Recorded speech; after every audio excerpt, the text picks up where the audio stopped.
ምንድነው ያለው በላይ ዘለቀ ኃይለ ሥላሴን ሲቀበል ባንዲራው የዘለቀ ልጅ ባንዳራጋቢ እድሜው ሳይደረጅ ነው ያለው አይደል? ባንዲራው የዘለቀ ልጅ ሰላቶ ገዳይ ጦሩ ሳይደረጅ እንደገና ሳይዘጋጅ እንደገና ሌላ መስመር ሳይዝ ምንታገልበት ጊዜ ላይ ነን። በሚገባ ነው የተፈተረፈው። በሚገባ ሰሞኑን ኃይል እያቀያየረ ነው። እዚህ አካባቢ የነበሩ ኮሮችን ወደ ወሎ ወደዛ የነበሩትን ወደዚህ ባህር ዳር የነበረውን ወደ ሆነ ቦታ ሽፍት እያደረገ ነው። እመኑኝ የሚዘርፍ ሰራዊት ወገኑ ላይ የሚተኩስ ሰራዊት በተአምር ያሸንፍ በዓለም ታሪክ አሸንፎ ማለት የእናቱን መቀነት የሚፈታ ወታደር ገበሬ የሚረሽን ጦር በምንም ተአምር አይደለም። እንዲህ አይነት ግዙፍ ሰራዊት ገንብተን ጥቂቱንንም አያሸንፍ። አሁን የቀረው የኛ ይበስራ በፍጥነት ማሸነፍ። ልክ ማዕበል ላይ እንዳለን ጀልባችን ማዕበል ላይ እንዳላስብ ወደ ኋላ ሳንል ወደ ጎንም ሳንል ሳንቆምም በፍጥነት ምንቀስፍበት ዘመን ላይ ነው የምንገኘው። ይሄ ፍጥነቱ በጣም ብዙ አድቫንቴጆች አሉ። እንዳነሳሁት በአንድ በኩል ጠላት ሳይደረጅ ምንደርስበት ጊዜ ነው። በሌላ በኩል የምንከፍለው መስዋዕትነት በጣም በብዙ ምናሳጥርበት ወደፊት ልንከፍላቸው የምንችላቸውን መስዋዕትነቶች ጭምር የሚያስቀር ቀላል አይደለም። ህዝባችን እየከፈለ ያለው ዋጋ ትግል ስለሆነ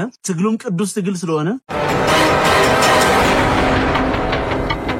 ዛሬ እንኳን ይሄ ትውልድ ለስልጣን እንደሚናገር ለመንገር እንሽኮረመም ነበር። ዝም ብሎ ይመጣል። ፖለቲካን መፍራት መስጋት ዝም ብሎ ይመጣል። አንደኛ ያለምንም ስኬት የተጠናቀቀ ተጋድሎ ነው። የዛ ዘመን ወጣቶች የዛ ዘመን ምን ጎድሏቸው ነበር? ብዙ ነገሮች ይደርስ ነው አልፈቅድላቸው ተውለት ስልት ይሆናል።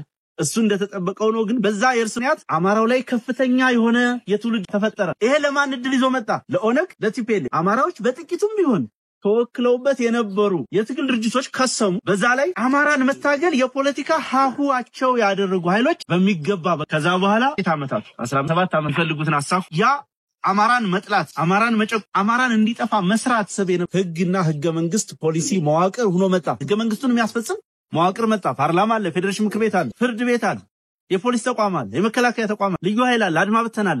ያ ሁሉ ፐርፐዙና ዓላማው ያንን ፖሊሲ ይሄ ቅድም ሲያነሳ ነው የህግ የጉልበተኞች መሳሪያ ነው የመጨረሻውን ህግ ጉልበተኞች ናቸው ሲል ነበር። ያውኑ የኢትዮጵያ ህገ መንግስት ረቂቅ ያዘጋጁት ሻቢያ ቲፒኤልኤፍ እና ኦነግ ናቸው። ሰናአፈ ላይ ኤርትራ ውስጥ ብላቸው ህገ መንግስቱ ስታነቡ አንዱ የሚታይ ነገር የለው። አንጋይ ፍሪት አማራ ማጥፋት ነው። ከመግቢያው በተጀምሩ ብሔራዊ ንቃታችን የሚሰራው በሁሉም የኢትዮጵያ ማዕዘናት ያለው አማራ አንደኛው ለአንደኛው እንዲቆም እንደ ከዚህ በፊቱ ቆሞ የማይመለከት በርግጥ የከዚህ በፊቱ ከዛም የከፋ ነው።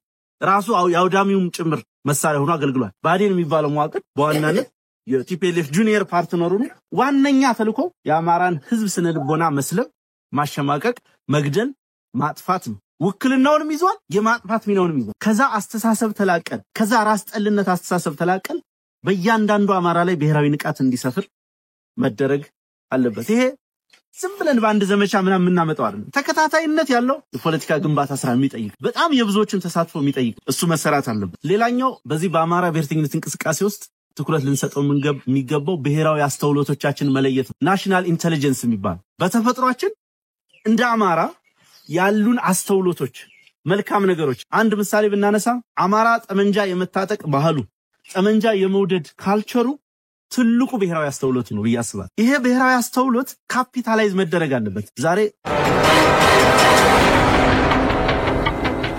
ጤና ይስጥልን የተከበራችሁ የህብር ሬዲዮ ቤተሰቦችና አድማጮች፣ የዛሬ ልዩ ዝግጅት የአማራ ፋኖ ብሔራዊ ኃይል ማዕከላዊ ኮማንድ አባልና የፖለቲካ አመራር ለአባ ኮስተር ብርጌድ ያደረገው ንግግር መነሻ ሲሆን ከዛ በፊት አብይ አህመድ በአማራ ህዝብ ላይ የከፈተውን ጦርነት ተከትሎ በተደጋጋሚ አብይን ማሸነፍ አይቻልም፣ አብይ ገና 1000 ዓመት ይነግሳል ሲሉ የነበሩ ያገዛዙ ማህበራዊ ሚዲያ አፈቀላጤዎችና የአገዛዙ የቢሮክራሲ በር ሁሉ የባንኩም የቤተ መንግስቱን በር የተከፈተላቸው ባለሀብቶች ማህበራዊ ሚዲያ አንቂዎች 1000 ዓመት ይንገስ ሲሉት የነበረው አብይ አህመድ ፋኖ እየወሰዳቸው ያሉ ወታደራዊ እርምጃዎች መጠናከር ስጋት ላይ እንደጣላቸውና 1000 ዓመት ንገስ ሲሉት የነበረውን አብይ አህመድ ከሌለች ሀገር ምን ትሆናለች ወደሚል ጭንቀት ላይ መውደቃቸውን የሚያሳዩ መረጃዎች በማህበራዊ ሚዲያ መውጣት ጀምረዋል።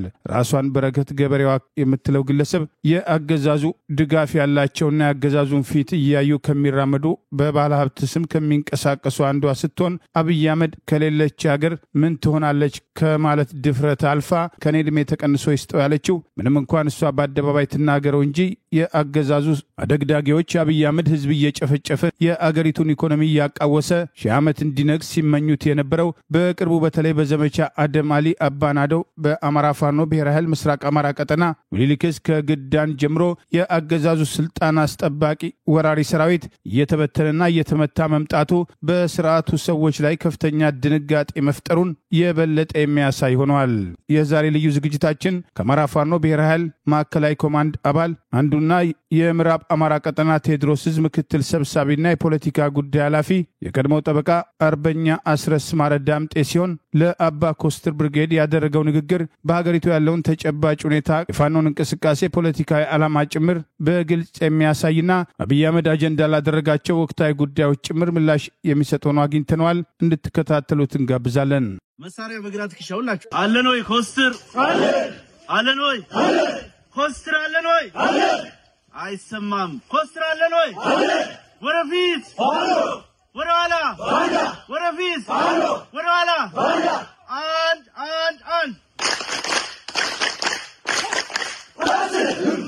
አንድ ስርዓት የገባ ይባላል። እንዲህ አይነት ሰልፍ የገባ ሰልፍና ስርዓት ማለት ብዙ ነገር ብዙ ትርጉም ያለው ነገር እንዴት ሰባቋር እዚህ በአፋባ በድርጅት መሰረጃ ደርስ ግን በቃ መቆየት አልቻልኩም። አጀንዳ በእናንተ ላይ ነው የምንኮራው፣ በእናንተ ላይ ነው አንገታችን ቀና አድርገን ምንም ነገር የለም ከዚህ ሰራዊት የሚበልጥ ምንም ነገር የለም። በጣም ነው ማከብራችሁ እና ደድም በጣም ሁለት ነገር ይስታና ኩራት በሚገርማችሁ ነው ጃም ቀጠና ብቻ አይደለም ብዙ ቦታ እንዲህ አይነት አርሚ ታራ እኔ ፋኖ የሚባለው 2010 ሁሉ ነገር ታውቃችሁ 2014 እንዳት አንድ አመት እዛን ጊዜ ሂደት ብዙ ቦታ ብዙ ነገር ሰርቻለሁ። ማወራው ምኮራ ብሎ ጓደኛ ቦታ ይወደራሽ የአማራ ህዝብ አሁን የገባበት የሉና አደጋ ውስጥ የገባ እንዲሁ ዝም ብሎ በድንገት በተፈጠረ ነገር አይደለም። ልክ ይሄ ትግል በድንገት እንዳል አደጋውም በአንድ ቀን ኦሎፍ ሂደት ብዙ የታሪክ ስብራቶችን የተሻገረ ይሄ ታሪክ ስብራት ገፋ 100 ዓመታትን 400 500 ዓመታትን ወደ ኋላ አነስ አድርገን ወደዚህ ስንቀነብበው ደግሞ ቢያንስ አንድ ክፍለ በደንብ መናገር ግርና ይሉ ቻይኖች ሪቮሉሽን በእነማ አሁን የደረሰው ሴንቸሪ ኦፍ ሂዩሚሌሽን የውርደት ምዕተ ዓመት የዝቅታ ምዕተ ዓመት የመንኮታኮት ምዕተ ዓመት እዛ ነው ባቢዮት የተነሱ በትጥቅ ትግል የኛ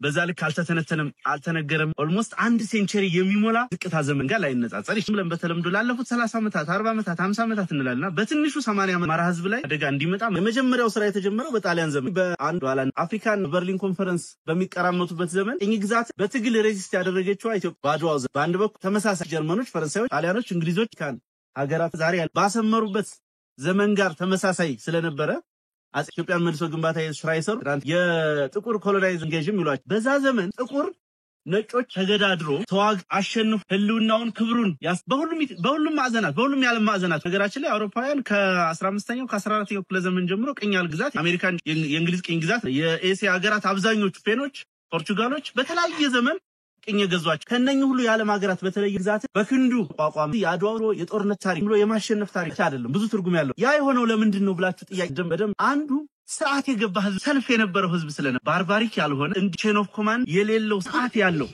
መሪ ያለው የሚታዘዝ የሚመራ የሚያዳምጥ የሚከተል ስትራቴጂይዝ የሚያደርግ ህዝብ ስለነበር ይሄ ስርዓት እንዲተከል ይሄ ስርዓት ያለው ይሄ ሰልፍ ያለው ህዝብ እንዲኖር ትልቁን ሚና የተወጣችው የኢትዮጵያ በዚህ ዘመንም ሆነ በባለፉት ዘመናት የኢትዮጵያ ኦርቶዶክስ ቤተክርስቲያን ጠላቶቻችን ኢላማ የምትደረገው ለሃይማኖታዊ ዓላማ ሃይማኖተኞች ስለሆኑም እንዳይመጣ አይደለም። ኢትዮጵያ ውስጥ ካሉ በተቋም ደረጃ በኢንስቲትዩሽን ደረጃ ካሉ እድሜ ጠገብ ተቋማት መካከል የኢትዮጵያ የሚያክል የእምነት ጉዳይም አይደለም።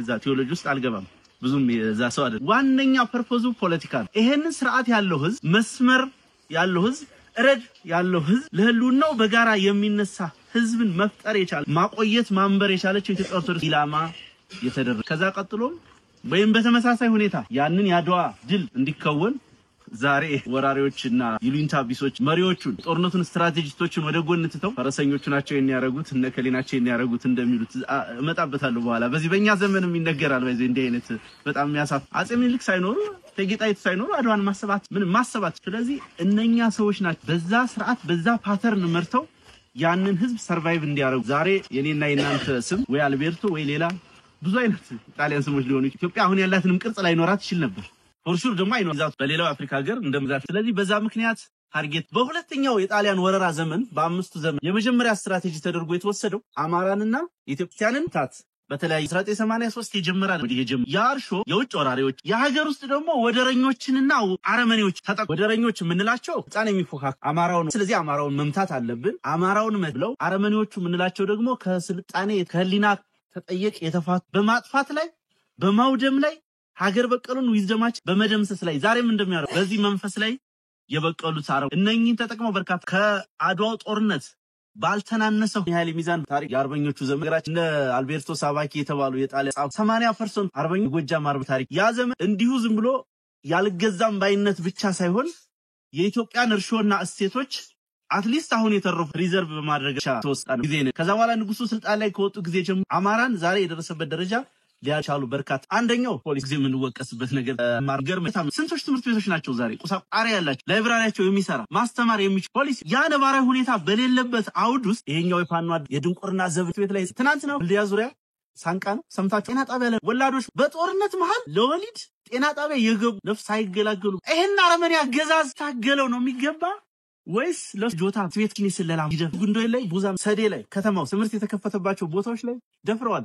ይሄንን ደፋሪና ወራሪ ሰራዊት በነቂስ ወጥተን ልንታገለው የሚገባ ሆኖ ሳለ ልክ እንደ ድሮ ሰላምና ደት አጀንዳ የሚያራግ ሌላም ጃም መጥቶ ይጎንደር መጥቶ ቤተሰቡን የባለ መሸነ የሚመጡ በነገራችን ላይ የኢትዮጵያ ህልውና የተከበረው አርበኞቹ ጣሊያንን ያሸነፉት እኮ እነራስ አበበ አረጋይ በሸዋት ነበላይ ዘለቅ ሶማ በለምጨን በሌላው የጎጃም ራስ አሞራው ብነ በወልቃይትና በጎንደር ጀነራል ኃይሉ ከበደ በወሎ ተራሮች ተዋግተው ነው። አዲስ አበባ ላይ እኮ አይደለም ውጊያም የሆነ ችቦለት ለኩሶ ለድግስ አይደለም የ4 ኪሎ መንበረ ስልጣን ምትነቀንቀው ምታሸንፈው ዘበኛውን ሰራዊቱን እንደዛ ሊያሸማቅቁ የደርግ በከፍተኛ ደረጃ ሽፍት ያደረገው ሽሬ ላይ 604ኛ ኮር የሚባለው ሰራዊት ሲደመው ያን ሩቃን ደሴ የሰፈረ የብልጽግና ካድሬ ግዳን ሙጃን ሩቅ እኮ ነው በጣም ከደሴ እስከዛ ኪሎ ሜትሩን ኤግዛክትሊ አላውቀውም ግን ሩቅ ብልቱን ለይተ የመታው ቀን 4 ኪሎ የአረመኔ ቁንጮ አውሮፕላን ወይ ዩናይትድ አረብ ኤምሬት ሄዳ ወይ የሆነ አፍ ታሪክ መንግስቱ ኃይለማርያም የተሰደደው እኮ ተቆጣጣ ጠላቴ የሚለው አካል ወሳኝ ኮሪዶር ውስጥ የተቆጣጠሩለት ነው ሄደ። አንዳንዱ የሆነ ጠመንጃ ይዘን ጫውት እንደነበረው ይፈን አዲስ አበባ እንደዛ እንዳነሳውላችሁ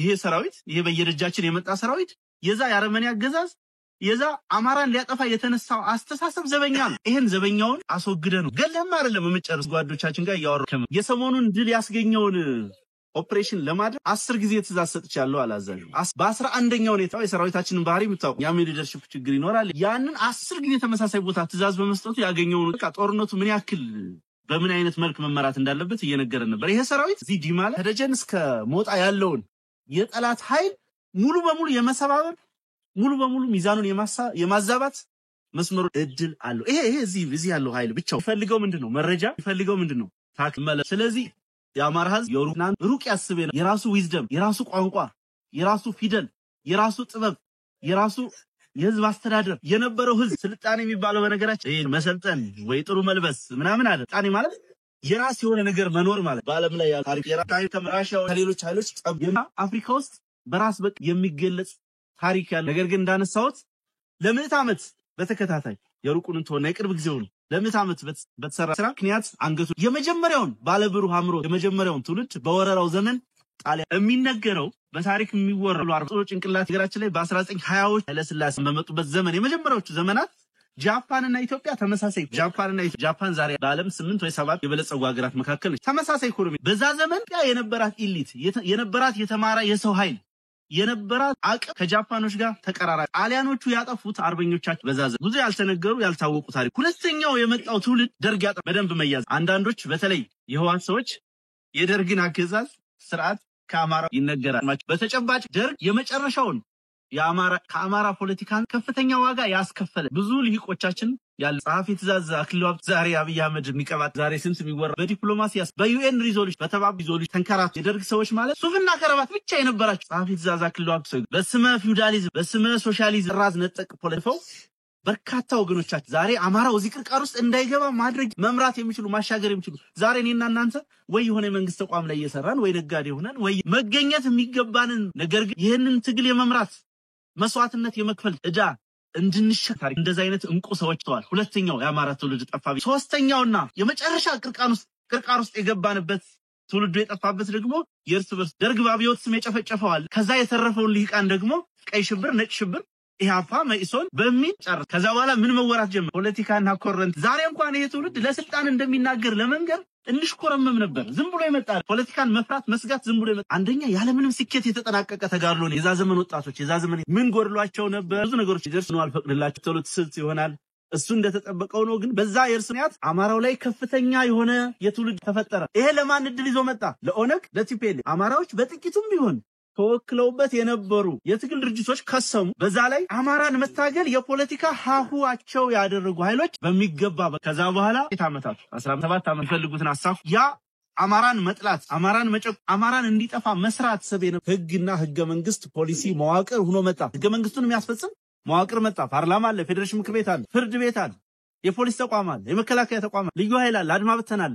ያ ሁሉ ፐርፐዙና ዓላማው ያንን ፖሊሲ ያንን ፖሊሲ ለቅድም ሲያነሳ ነው የህግ የጉልበተኞች መሳሪያ ነው፣ የመጨረሻውን ህግ ጉልበተኞች ናቸው ሲል ነበር። ያውኑ የኢትዮጵያ ህገ መንግስት ረቂቅ ያዘጋጁት ሻዕቢያ ቲፒኤልኤፍ እና ኦነግ ናቸው። ሰንአፈ ላይ ኤርትራ ውስጥ ብላችሁ ህገ መንግስቱ ስታነቡ አንድ የሚታይ ነገር የለውም። አንጋይ ፍሪት አማራ ማጥፋት ነው። ከመግቢያው በተጀምሮ የተዛባውን የኢትዮጵያ ብሔር ብሔረሰቦች ግንኙነት ማረም ነው። ተዛባ ነው የሚከረከማል። ያ ክርከማ ነው ሲካሄድብን በጣም በሚያሳፍርና በሚያሳዝን ሁኔታ ደግሞ ያን ክርከማ ያካሂዱ የነበሩ አማራዎች ትናንታው የመሬታ ምንጠራ እዚህ ምስራቅ ጎጃም ላይ የነበሩ ለዚህ ትግል እርሾ ሊሆኑ የሚችሉ ጀግኖችን የበላው የኛው ወገን አይደለም የኛው ወገን። ከዛ አስተሳሰብ ከባድ ነበር። ጠመንጃ ማንጨራሽ በዛ ምክንያት ብዙ ዋጋ ብዙ ትውልድም የመጀመሪያው የዚህ ትግል የፋኖ ተጋድሎ ስኬት በነገራችን ላይ ፖለቲካ ዓላማችንን በጠመንጃ ማስፈጸም እንችላለን የሚለውን ሐሳብ ትውልዱ ላይ ትልቁ ስኬታችን በኋላ ያለ ስራ የማኔጅመንት ጉዳይ ነው፣ የአቅም ጉዳይ ነው፣ የግለሰቦች ጉዳይ ነው፣ የድርጅቶች ጉዳይ ነው። ዋነኛው ነገር ያን አስተሳሰብ መውለድ። ይሄን አስተሳሰብ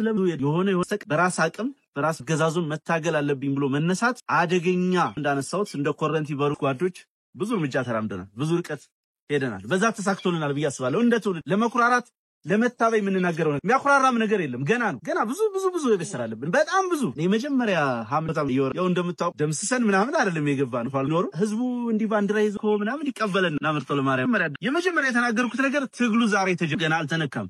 ምንም ቢሆን ምንም ደካማ ቢሆን 120 ሚሊዮን ህዝብ የሚያስተዳድር ያንን ኢትዮጵያን የሚያክል ግዙፍ ታሪክ ግዙፍ የዲፕሎማሲ እርሾ ቀላል የማይባል ኢኮኖሚ ያለ ይሉንታ ያለ ተጠያቂ ሁሉን ነገር ለጦርነት የሚያውል እብድ ግለሰብ ከላክ ጉዳት ማድረሱ አይታገሉ እና አብዛኛው ሰው ያኔ የሆነ ነገር የተጠናቀቀ ምናምን። አሁን ትልቁ ነገር ግን እንዳልኳችሁ አስተሳሰቡን መውለድ በታሪክ አጋጣሚ ስለተገኘ እርግጠኛ አይደለም ከስንቶቻችሁ የተሻለ ትልቁ ነገር ምንደራጀውም ተቋም ምንፈጥረውም የምንሰባሰበውም አቅም ያለው ሰው ትግሉን ያ ሲሆን ለም ባንዳም ሌላ ዘመናት በዘላቂነት ህዝቡን ወደሚፈልገው ዓላማ የሚወስድ ትግል ማድረግ ይችላልን ብያ ጥንቃቄ ልናደርግ ጀምር ማቲያስም ሲነካ ይሄ ትግል ጥበቃ ድርጅት ጥበቃ የሚባሉ ዝም ብሎ አይደለም። እናንተ እዚህ ለመገኘት እንደዚህ አይነት አባ ፖስተር ግዙፍ የሆነ የሚያስፈራ ጠላት የሚያስፈራ ለወገን ደግሞ በእጅጉ የሚያኩራራ በነገራችን ላይ ትናንትና እንደሆነ ቦታ ጠላት ጽናት የውጊያ አቅሚያው ከየት ነው ኃይሌ ሁለት ቦታ ለቋውን ወደ ኋላ ፈግፍጓል። ገና ውጊያ ሳይጀ አጨብጨው እስኪ ለአባ ፖስተር ምን እንደሚወራ አሁን ምን አይነት ኩራት እንደተሰማቸው ገና ቁመናቸውን ጀስቸራቸውን አይተው ይሄ ዝም ብሎ አይደለም ስሜት በጣም ስሜት የሚቆነጥ ተመርጦ ታስቦበት አንዳንድ ቦታ ላይ የተለየነ እንደምንተያየው ነን አይደል? ግን እኛ ስለተፈጠርንበት ወይ እኛ ስለተንቀሳቀስንበት ብቻ ታርጌት ተደርጎ እሾ ሲተከል በዚህ መስመር ብዙዎቻችሁ እሾ አቆርቋዥነት ከባንዳነት ጋር የሚጠጋጋ ይሄ የወንድምን ስጋ የሚበላ በየቀኑ በሞት መንጋጋ መሃል እያለፈ ታስቦበት ስራዬ ተብሎ ግን ስብዕናችን አንዱ ብድግልና ፓስተር ወይ ለጠላ ያጣፋል ወይ ሻማ ያበ ከዛ የትግሉ ባለቤት የሆነ ፕሮጀክት አበላሽ ታሪክ ኃላፊነታችን ያን ስራ ስለሰራን ያ ዝርፊያ ስለቀረበት 24 ሰዓት ስለኛ የሚያወራል 24 ሰዓት በቲክቶክ በዩቲዩብ አሳዛኝ ነገር ይሄን ሁሉ ፔን ተሸግ አንዳንዱ ነገር በጥይት መመታት ይቀልሃል። ደስ የሚለው ግን እየሰራ ደስ የሚለው እንዲህ አይነት አርሚ እየፈጠርክ ስለሆነ የሚመጣው ትቋቋመዋል። በጣም ከባድ ነው በነገራችን ላይ ዘለፋ በተለይ ቤተሰብ ጋር ምናምን የሚያመጣው ነገር በጣም ከባድ። ዛሬ ደግሞ የማይሰማ የለም። በረሃ ካሉ እናቶች ጀምሮ ቲክቶክ ምናምን የማያይ ወይ በልጆች በምናምን የማይሰማ ነገር ምን ሆኖ ምናምን እንደዚህ ነው። አንዴ በሃይማኖት ይመጣል። የጎጃምን ትግል የዚህን ቀጠና ትግል ለመከፋፈል የተሄዱ ከመሬት ተነስቶ ምን እንደሆነ ስለ እምነት ምን እንደሆነ እንኳን የማያውቀውን ሰውዬ እከሌ ቅባት ነው ድሮ ወያኔ ሲሰራው የነበረው ማለት ነው። እከሌ ዓለም ብርሃን ነው በዛ ልሳካ ሲል እከሌ አገው ሸንጎ ነው ይላል። አሁን አገው ሸንጎ ብለው የሚፈርጁት ቀጠና ለረጅም ጊዜ ነው ቆይቼበታለሁ። በየጊዜው ጠላትን የሚማርክ ጀግና ሰራዊት ያለበት በጣም ንጹህ ታጋዮች ያሉበት ስለ አገውነት ስለ አማራነት ለአንድ ቀን መጨነቅ የማይፈልጉ ልጆች አሉበት። እንደዚህ አይነት ሰራዊት ያለበት ነው። ዞረን ከአመታት ምናምን በፊት ብዙ ስራ ተሰርቶበት ስለዛ ማውራት አልፈልግም። የተደራጀ ሰራዊት ነው። ያ ሰራዊት ጠመንጃውን እንዲዘቀዝቅ ሚሰራ አሉባልታል ሚሰራ አደገኛ ሴራል ተናንቀን ከወንድሞቻችን ጋር ተቆራርጠን ፎርዛት ማተር ዘመዶቻችንንም ጭምር ላይ ጨክነን ነው ይሄ ትግል የተረፈው ዛሬ አባ ኮስተር እዚህ ቀጠና ታየ አስቡት አባይን ተሻግሮ እዚህ ታየ ሲባል የሚፈራ እንዲሆን ብዙ ዋጋ ከፍላችኋል እናንተም እኛም ለምስጊን ብዙ ዘለፋ ብዙ ስድብ ተቋቁመን ያ ነገር ቀጥሎ ቢሆን ኖሮ አንዳንዱን ያላማው ተራ ፉክክር ቢሆን ምንም አይገርመኝ ምን ላውን ወይ ማርሸት ወይ ዳኙ ወይ ሽገዛ አይ በቃ አስረስ ለዚህ ቦታ ዲዘርቭ አያደርግም ይሄን ድርጅት መምራት ያለብኝ እኔ ነኝ ይሄን ቦታ የኔ ነው ብሎ ተነስተው ይታገሉት ኖርማል በፖለቲካ ትግል ውስጥ ያለ ነው አይደል ይገባኛል ማለት ለጊዜው ትኩር ነው አንዳንዱ የታገለ ለሆነ ሰው ማለት የት እንደተወለደ እንኳን የማያውቅ አፍተሩልኛ አማራ ብሔርተኛ ታጋዮች ነን የአማራ ብሔርተኛ ታጋዮች ነን ካል የአማራን ህዝብ ስነልቦና ክብር ልዕልና ታሪክ ማወቅ ማደግ ህይወት መመሪያችን ልናደርገው ይገባል እዛ ውስጥ ፈጽሞ የሌለበት አማራ የሚለውን ቃል ለፖለቲካ ኮሬክሽነት ያነሳ የሆነ አካል ለሱ ግዞት አድሮ ነው የወንድሙን ስም ሲያጠፋ አንተ እንዳትደራጅ ሲያደርግ የቆየ ነበረው በትግስት በጽናት አሸንፈን እዚህ ደርሰናል እንኳን ደስ አላችሁ ማለት ፈልጋለሁ በገንዘብ ተሞክሯል በሚዲያ ተሞክሯል በኃይል ተሞክሯል በነገራችን ላይ የአባ ኮስተር አንድነት ሲጠበቅ የዚህ ቀጠና ትግል አንድነት ሲጠበቅ እነዛን ወጣውረዶች እነዛን ሂደቶች ስናልፍ የጠበቅነው ይሄን ብርጌድ እንዳይመስላችሁ የጠበቅነው የጎጃም ትግል እንዳይመስላችሁ የጠበቅነው አማራነትን መቼም ማንም እየተነሳ የሆነው ፖለቲካ ሞክሮ የማያውቀው ጭራሽ ፖለቲካ በሄደበት ያልሄደው ኢንተረስት የሌለው የሆነው ደግሞ የሱን ዘመን ጨርሷል በቃ ሞከረ እስከ 40 አመቱ እስከ 50 አመቱ ሞከረ ፌል አረገ ያጋጥማል በኔና በእናንተ ትውልድ መጫወት የሚፈልግ የወደቀው ሁሉ ሊነሳበት ይሞክራል የኛን ትግል የወደቀው ትቢያ የለበሰው ሁሉ ትቢያውን አራግፈው በእኛ መስዋዕትነት ደግሞ አያውቁትም በጣም የሚያሳዝናቸው እነዚህ ትግሉ የሚበሩት ሰዎች ምን እያደረግን እንደሆነ አያውቁትም ፔኑን አያውቁ ስንት አንገታም ወንድሞቻችንን እንደቀበርን አያውቁ ምን ሳሳላቸው ልጆች በየቦታው መስዋዕት እንዳደረግን አይረዱት ህመሙን አያውቁትም ደስታውንም አያውቁት እኔ ምርኮኛ ሳይ የተለየ ነገር በቃ ይነዝረኛል የተለየ ነገር ነው የሚሰማኝ እነዛ ሰዎች ያስሜት የላቸውም የሉማ መሬቱ አብረውን የሉም ነገር ግን ትግሉን ሊመሩ ይፈልጋሉ ለነሱ ያደረ የኛ ወንድም ሲበጠብጠን ነበር ያን አልፈናል ቅርታ ስሜት ውስጥ ገብቼ ብዙ ነገር አነሳው ስለዚህ ማወቅ ስላለባችሁ ነው ባርግጥ ነገም ሊገጥመን ይችላል እንደዚህ አይነት ነገሮች ስለዚህ አንድነትን መጠበቅ ትግልን መጠበቅ ከጠላት ከቡድንተኝነት ከጎጣው ያስተሳሰብ ከሃይማኖታዊ ያስተሳሰብ እኔ ሃይማኖት ሲነሳ ብዙ ጊዜ ሰምታችሁና ሚዲያም ላይ ሲዘመት የተለያየ ነገር ሲባል እንደማንኛችሁ ይሄ ፕራይቬት ጉዳይ ነው መብቴ ነው የትኛውንም እምነት የማመን ነገር ግን እንደ አብዛኛው ሰው እዚህ ቀጠና እንዳደገ ተወልዶ እንዳደገ ሰው ኢትዮጵያ ኦርቶዶክስ ተዋሕዶ ቤተክርስቲያን እምነት ተከታይ ነው ማንኛውም እዚህ ቀጠና ገጠር የሚያድግ ልጅ እንዳገኘው ደግሞ ትንሽም ፊደል ከቤተ ክህነት የቆጠርን ነገር ግን ታስቦበትና ተመርጦ የሃይማኖት አጀንዳ ለመስጠት አንድ ጽሁፍ ጽፌ ነበር እግረ መንገዱ እንደው ጥያቄ ሆኖባችሁ ከሆነ ለሌሎችም ጓዶች ማብራራት በኋላ መጣበታለሁ ያፋባህ መስረታ በጣም በጉጉት ሰርፕራይዝ ድንቅ ስጦታ ይዘን እንመጣለን ብለን የጓጓንበት ፕሮጀክት ነበር ብዙ ዋጋ ከፍለን ከብዙ ቦታ ተንቀሳቅሰው ጓዶቻችን ያልተሳካበት አንዱ ምክንያት በሃይማኖት ካባ የተሸፈነ ስብስብ የሰራብን አደገኛ ስራ አለ ሚል ድምዳሜ ላይ ደረስ ዝም ብሎ ድምዳሜ የግል ስሜት አይደለም እዛ ላይ አንድ ነገር ጻፍ ቁማርተኞች ነጠላ ለብሰው የሚቆምሩ ሰዎች ሪፈር የሚያደርገው አንድ ሁለት ሰዎች ሶስት ሰዎችን ይታወቃል ቁማርተኛ ማለት በነጠላው ስም የሚያታልል ማለት ነው ወይ በመስቀሉ ስር የተደበቀ ማለት ነው ሪሊ ግን ለእምነቱ ሳይሆን ለግለሰባዊ ዓላማው ወይ ለቁሳዊ ዓላማው የቆመ ለማለት ነው ያ ተይዞ ደግሞ እንደገና ሌላ ሰብና ገደላ ዘመቻ ሲዘመት ነበር ነገ ትንሽ ከናንተ መካከል ትንሽ የሚንቀሳቀሰው ከተገኘ ይጀመራል ያ ዘመቻ ስለዚህ መሪዎቻችሁ ላይ እነዚህ እንቁ መሪዎቻችሁ ላይ የሚደረግ ማንኛውም አይነት እንደ አይነት ነገሮችን ነቅታችሁ መከላከል ካልባልታ መጽዳት ያስፈልገናል ማለት የአማራ ህዝብ አንድ መታመን ያለበት የትናንት ግርማዊነት የነበረው ህዝብ ነው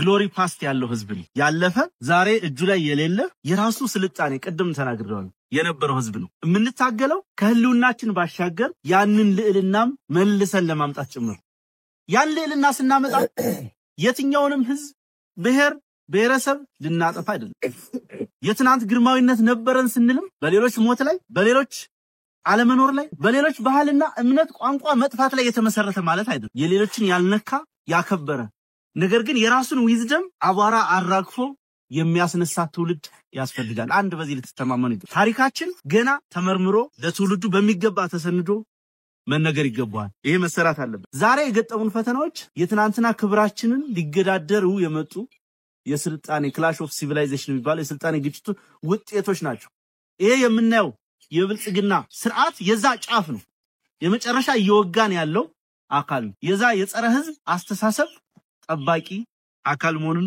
መረዳት ያስ ይሄን ለማሸነፍ አንዱ የሚያስፈልገን ነገር ብሔራዊ ንቃት የሚባለው ብሔራዊ ንቃት ሌላ ምንም ነገር አይደለም በነገራችን አብን ባንድ ወቅት አንድ አማራ ለሁሉም አማራ ሁሉም አማራ ለአንድ አማራ ሲሉ የነበረው መፈክር ታስታውሳላችሁ አይደል? በጣም ወደው አባባል ነው። በነገራችን ላይ በተግባር ዓለም ላይ ጆይሾች ይኖሩታል፣ እስራኤሎች ይኖሩታል። አንድ እስራኤላዊ ለእስራኤል ህዝብ ጥቅም ለጆይሽ ጥቅም ማንኛውንም ዋጋ ይከፍላል። እያንዳንዷ እንቅስቃሴው እያንዳንዷ የሚያደርጋት ነገር ውጤቷ የዛን ህዝብ ፍላጎት ጥቅም መብት በማስከበር ረገድ ያላትን አድቫንቴጅ ይመዝናል። እያንዳንዱ ህዝብ እንደማስ ደግሞ ለህዝቡ ይቆማል። ስለዚህ ብሔራዊ ንቃቱ የዳበረ አማራ መፍጠር ያስፈልገናል። እሱን መፍጠር የምንችልበት ዘመን እጃችን ላይ አለ። የዲጂታል ዘመን ነው፣ የሚዲያ ዘመን ነው፣ የግንኙነት ዘመን ነው። በቀላሉ መረጃዎች መሰራጨት የሚችሉበት ዘመን ነው። የቀድሞ ታጋዮች እኮ ጋዜጣ አትመው የሆነ ዋሻ ውስጥ ፕሪንት ተደርጎ ተጓጉዞ ተቀባዮቹ ጋር ምልክት ወይ ኮሌታቸው ላይ ወይ እጃቸው ላይ ምልክት አድርገው ተቀባብለው ነው ፖለቲካ ይሰሩ የነበሩት፣ ሪዮት ዓለም ሲያሰርጹ የነበሩት፣ መጽሐፍ ተላልከው። በእኛ ዘመን በየስልካችን ሐሳብ በደቂቃዎች በሰከንዶች መተላለፍ የሚችልበት ዘመን። ቅንነቱ ካለ ፍላጎቱ ካለ በዋናነት ይሄን ብሔራዊ ንቃት መፍጠር አለበት። ብሔራዊ ንቃታችን የሚሰራው በሁሉም የኢትዮጵያ ማዕዘናት ያለው አማራ አንደኛው ለአንደኛው እንዲቆም እንደ ከዚህ በፊቱ ቁሞ የማይመለከት በርግጥ የከዚህ በፊቱ ከዛም የከፋ ነው። ራሱ ያውዳሚውም ጭምር መሳሪያ ሆኖ አገልግሏል። ባዴን የሚባለው መዋቅር በዋናነት የቲፒኤልኤፍ ጁኒየር ፓርትነሩ ዋነኛ ተልኮ የአማራን ህዝብ ስነልቦና መስለም፣ ማሸማቀቅ፣ መግደል፣ ማጥፋት ነው። ውክልናውንም ይዟል፣ የማጥፋት ሚናውንም ይዟል። ከዛ አስተሳሰብ ተላቀን ከዛ ራስ ጠልነት አስተሳሰብ ተላቀን በእያንዳንዱ አማራ ላይ ብሔራዊ ንቃት እንዲሰፍር መደረግ አለበት። ይሄ ዝም ብለን በአንድ ዘመቻ ምናምን የምናመጣው አይደለም። ተከታታይነት ያለው የፖለቲካ ግንባታ ስራ የሚጠይቅ በጣም የብዙዎችን ተሳትፎ የሚጠይቅ እሱ መሰራት አለበት። ሌላኛው በዚህ በአማራ ብሔርተኝነት እንቅስቃሴ ውስጥ ትኩረት ልንሰጠው የሚገባው ብሔራዊ አስተውሎቶቻችን መለየት ነው። ናሽናል ኢንተለጀንስ የሚባል በተፈጥሯችን እንደ አማራ ያሉን አስተውሎቶች፣ መልካም ነገሮች አንድ ምሳሌ ብናነሳ አማራ ጠመንጃ የመታጠቅ ባህሉ፣ ጠመንጃ የመውደድ ካልቸሩ ትልቁ ብሔራዊ አስተውሎት ነው ብዬ አስባለሁ። ይሄ ብሔራዊ አስተውሎት ካፒታላይዝ መደረግ አለበት። ዛሬ ጠመንጃ የማይወድ አርሶ አደር የለም አማራ ውስጥ አይደል? ሁሉም መታጠቅ ይፈልጋል። አንዳንዴ እንደውም ትልቅ የአስተዳደራዊ ችግር ሆኖ የመጣብን ይሄ መሳሪያ ማውረድ፣ በተለይ የግል መሳሪያን በተመለከተ ብዙ ቦታ ይነሳ። እዚህ አካባቢ እንዴት ኮንቪንስ እንደተደረገ አርሶ አደሩ አላውቅም፣ ጥሩ ነው። ሌላ ቦታ ግን የአይነት ችግር አለ። ይሄንን ብሔራዊ አስተውሎት ይሄን ጠመንጃ የመያዝ የነፍጠኝነት ብሔራዊ አስተውሎቱን አዳብረን ሲቪል አርሚ ልናደርገው እንችላለን፣ ይገባል። ሲቪል አርሚ ማለት እያንዳንዱ ዜጋ ልክ አሁን ኤርትራኖች ብሔራዊ ውትድርና እንደሚሉት ነው ማለት። በእኛ ደረጃን ማድረግ እንችላለን። የታጠቀ የተደራጀ ቲም ያለው ጋንታ ያለው በአስቸኳይ ጊዜ ጥሪ ሲደረግለት በዛ ቼን ኦፍ ኮማንድ መሰረት የሚወጣ እነኚህንና ሌሎች ያልተነገሩ እልፍ ብሔራዊ አስተውሎቶቻችንን ማጥናት፣ መመርመር፣ ማጉላት ያስፈልገናል ማለት ነው። ከዛ በተረፈ ይሄ ምንድነው ስቶክሆልም ሲንድሮም ይባላል፣ ገዳይህን እንዳዳኝ መቁጠር። ለረጅም ዘመን በዛ አይነት ችግር ውስጥ አልፈናል። ለረጅም ጊዜ ገዳይ ባወጣው ህግ መሰረት፣ ገዳይ በሰራው መዋቅር መሰረት፣ ገዳይ ባቋቋመው የምርጫ ቦርድ መሰረት፣ ገዳይ ባቋቋመው ስትራክቸርና ስርዓት መሰረት ፍትህ ትፈልጋለህ ከራሱ ከወንጀለኛ። ከዚህ ከአዳኝና ገዳይን የመለየት ብዥታ መውጣት አለብን። ቅድም ያነሳሁት ይሄ ትውልድ ያሳካው አንደኛው ቁልፉ ነገር ይሄን ማድረግ መቻሉ ነው። ማንም ጥርጣሬ የለውም ማለት ብልጽግና ፍትህ ይሰጠኛል ብሎ ጠመንጃውን አስረክቦ መሄድ የለም ማለት ከዚህ መሃል በክንዱ በጠመንጃው ፍትህን፣ ሰላምን እንደሚያሰፍን የተማመነ ትውልድ ነው። ስለዚህ ከዛ አይነት ብዥታ የጠራ ትውልድ ስለሆነ ህዝቡም ያን ይዞ መቀጠል አለበት። አሁንም ከፍተኛ ስጋት ሊሆኑ የሚችሉ ጉዳዮች አሉበት እጃችን። አንደኛው ሶሻል ዲኬ የምንለው ቅድም ጠቆም ለማድረግ ሞክሬያለሁ። ማህበራዊ ብስባሴ፣ የራስን እሴት፣ የራስን ዘመን፣ የራስን ዊዝደም ያለማወቅ፣ የሌሎችን የመግዛት የመቀበል አጠቃላይ ማህበራዊ እሴቶቻችን የመበስበስ አደጋዎች አሉ። በየቦታው በብዙ መንገድ ሊገለጹ ይችላሉ። በስነ ምግባር ሊገለጹ ይችላሉ። ከሌብነት ጋር ተያይዞ ሊገለጽ ይችላል። እዚህ ትግሉ ላይ ከምናያቸው ችግሮች ሊታዩ፣ በፖለቲካ አስተሳሰባችን ይሄ ከራስ ጠልነት አስተሳሰባችን እምላችሁ የብሔራዊ ንቃት ሁኔታ ባለመፈጠሩ ምክንያት አንዱ ቀጠና ያለውን አመራር ወይ ታጋይ ሌላ ቀጠና ያለው የሚሰራውን በበጎ ያለማየት አሳዛኝ ነገሮች ትሰማላችሁ። እንደ በግ የጠላት ምርኮ ሲነዳ የሚከፋው ፋኖ ሁሉ አለ የሚከፋው።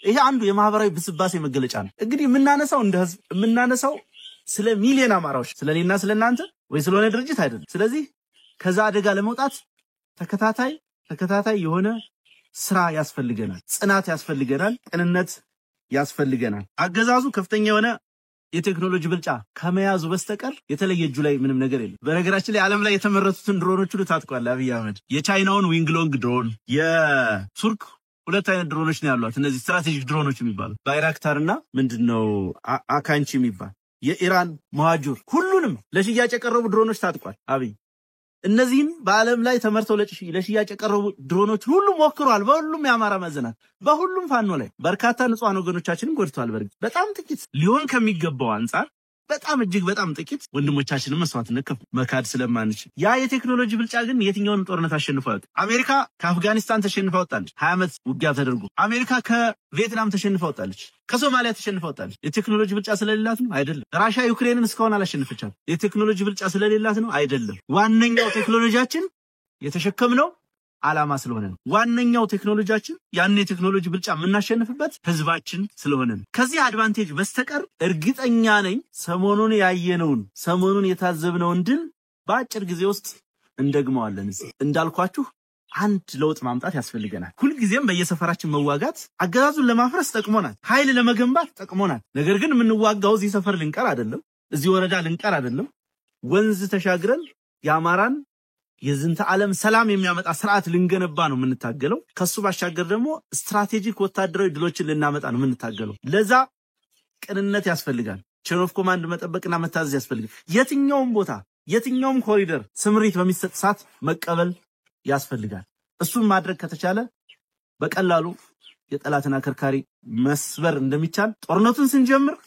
በደንበጫ በደጋዳሞት በዚህ በእነማይ ቀጠና በቋሪት ባህርዳር ዙሪያ ሜጫ የነበሩት ትላልቅ ድሎች በግልጽ የሚያመላክቱ ናቸው ሰሞኑን የምኒልክ ህዝብ የፈጸመው አስደናቂ ጀብዱ ጠላትን አከርካሪ ለመስበር የምንችል የማድረግ አቅም ያለን መሆኑን ለኛ አይደለም ለጠላት አይደለም ለዓለም ጭምር ያሳየንበት የሆነ ዲፕሎማት ከውጭ መጣል አብይ መኪና ይዞ ይወጣል በቤት ያዞረ የተብለጨለጨ መብራት ያሳያል አንዳንዶቹ ይከራከራሉ ምንም እኮ ስጋት የለም ሰላም እኮ ነው ሀገሩ እነሱ ከአዲስ አበባ ተሳፍረው የመጡበት ሀገር ሳይደርሱ አንድ ክፍለ ጦር ተደምስ አንዳንዱ የኛ የሥራ ጉድለት ለዓለም የምናሳይበትን መለጽር ማስተካከል አለመቻላችን ስለዚህ ያንኑ ሁሉ ዓለም አቀፋዊ ትኩረታችንን ሁሉ የሚቀይር ነገር ነው ይሄ ነገር የፈጠረው ብዙ ጊዜ ተናግሬው አውቃለሁ አሁን ሌሎች ተቋማትም ዲፕሎማቶችም የሚዲያ ሰዎችም እየደጋገሙት ፋኖ የምስራቅ አፍሪካ ኢመርጂንግ ፓወር ነው ፋኖ የምስራቅ አፍሪካ አዲስ ኃይል ነው በትክክልም ያ መሆኑን እና ሚዛን እየጠበቅን መሆኑን እየታየ ዛሬ እኔና እናንተ የንተጋሩ ባንጀምር ኑሮ አብይ አህመድ የፕሪቶሪያ ስምምነትን ለመተግበር የሆነ መሬት ወደሆነ አካል ሰጥቷል ጠመንጃውን ከአማራ ነጥቆ ለሆነ ቡድን አስታጥቋል ያው ካለ ጦርነት መኖር የሚችል ሰው አይደለም ወይ ኤርትራን ወሯል ወይ ተቃራኒው ሆኗል ብቻ እዚህ ቀጠና ውስጥ የሆነ ነገር ተደርጓል ያ ሁሉ እንዳይደረግ ምክንያት የሆነው የፋኖ ፓወር ነው ይሄ ታሪካችሁ ነው በስርዓት በሚገባ ማወቅ አለባችሁ እንዳጋጣሚ ነው የምስራቅ አፍሪካ ቀጠና ከኢትዮጵያ ውጭ ያለው ቅኝ ግዛት የተገዛ ቢሆንም ብዙም የቅኝ ግዛት ባህል እና እሴት ያረፈበት አሻራ ያረፈበት አይደለም በብዛት አብዛኛው የሱዳንን ጨምሮ ኤርትራ ሶማሊያ ጅቡቲ ይሄ ቀጠና ህዝቡ ደግሞ አንደኛው ከአንደኛው ጋር የተሳሰረ ነው በብዙ ምክንያት በቋንቋ በብሔር ለምሳሌ አፋርን ብትወስዱ ኢትዮጵያ ውስጥ አፋር አለ ጅቡቲ ውስጥ አፋር አለ ኤርትራ ውስጥ አፋር አለ በዚህና በሌሎች ምክንያት እንደገና ደግሞ የዚህ የቀይ ባህር ጂኦፖለቲክስ በመኖሩ ምክንያት ቀጠናው ከጦርነት ቀጠና ወጥቶ ያቅ እንደውም በጥቂት ዓመታት ውስጥ በ20 ዓመት ምናምን ውስጥ 3 አዳዲስ ሀገራት ተፈጥረዋል ቀጠናው ኤርትራ ከኢትዮጵያ ተገንጥላ አዲስ ሀገር ሆናለች ደቡብ ሱዳን ከሱዳን ተገንጥላ ሀገር ሆናለች ሶማሌላንድ እውቅና የላትም እንጂ ዲፋክቶ ስቴት ናት ሀገር ናት ዓለም አቀፍ እውቅና ስለቀራት ብቻ ነው አሁን ደግሞ ሱዳንም ለሁለት ሊከፈል ዳርዳር ይያለ ይሄ ቀጠና ሙሉ የጦርነት ቀጠና ነው በሚደንቅ ሁኔታ አማራው ስልጣን ላይ በነበረበት ዘመን እቺም አማራው ስላችሁ አዲስ ለገሰ ነው በረከት ስሞን እንደማታስቡ እርግጠኛ ነኝ በአፄ ኃይለ ሥላሴ ዘመን ይሄ ቀጠና በጣም ስቴብል የነበረበት ዘመን የተረጋጋ የነበረበት ዘመን ስለዚህ ለዛ ትልቁ ዋጋ ያለ መሆኑ መታወቅ አለበት አሁን ላይ እንደ ቀድሞ ቅኝ ገዢዎች ሳይሆን ዶላር ያደለባቸው አዳዲስ ኃይሎች በተለይ ዩናይትድ አረብ ኤሚሬት የምትባለው ዱባይ እና ሳውዲ አረቢያ እና ሌሎችም ሀገሮች አልፎ አልፎ ቱርክም ግብጾችም ይሄን ቀጠና የጦርነት ሜዳ አድርገውታል የፕሮክሲ ዋር ወይም የውክልና ጦርነት መጫወቻ ሜዳ አድርገውታል ሱዳን ብትሄዱ ሳውዲና ዩናይትድ አረብ ኤሚሬት ነው የሚዋጉት አልቡርሃንን ሳውዲ ይደግፋል ሌላም የሚደግፈው አለ ዳጋሎ የሚባለውን ደግሞ ዩናይትድ አረብ ኤሚሬት ትደግፋለች ለምን ትደግፋለች ዳጋሎ ከተቆጣጠረው መሬት ወርቅ ስለምታገኝ ሌላ ምንም ነገር የለውም አሁን ላይ ዓለምን የሚዘውረው ኢኮኖሚው የኮርፖሬት ኤምፓየር ዘመን ላይ ነው ያለን በዛ ምክንያት